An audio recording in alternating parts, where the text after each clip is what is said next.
Hey, so a few days ago I put out a video of me practicing a 12-bar jazz blues. If you're interested, it's on the channel. It's just titled Practicing 12-Bar Jazz Blues. And I thought I would just share with those that aren't familiar with what a jazz blues is, that I would just lay out what exactly it is. So in that video I was doing it in B flat, so let's stick to that key. And it's just a couple variations on the basic 1-4-5 12-bar blues. And yeah, so basically it goes from the 1 chord in the first measure to the 4 chord in the second measure, back to the 1 chord for the next 2 measures. So that'd be the first 4 bars. And then the 4 chord starting in measure 5 for 2 measures. And then back to the 1 chord for just 1 measure. So that's measure 7. Then measure 8 is the 6th chord.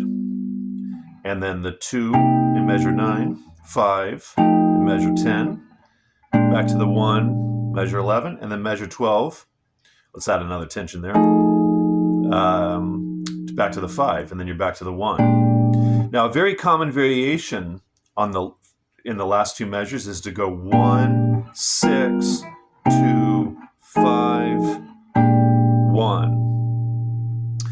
Or in the last 2 measures, like I did before, just 1 to 5. You could just do that, or you could do 1, 2, 5, 1. And that's just a small snippet of the variations that you can create within a jazz blues.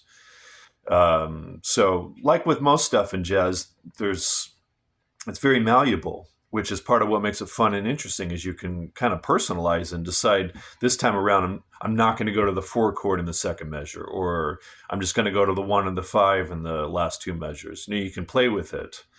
And yeah, let me just play through that. How about with that 1, 6, 2, 5 in the last 2 measures? I'll just play the harmony. 1, 2, 3, 4.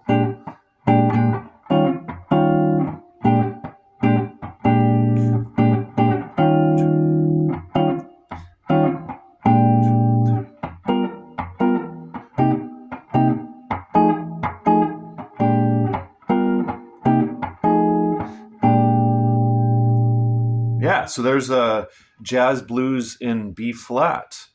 And then it gets into this whole thing of how do you improvise on all of that, which that's what I do in that video if you want to check it out.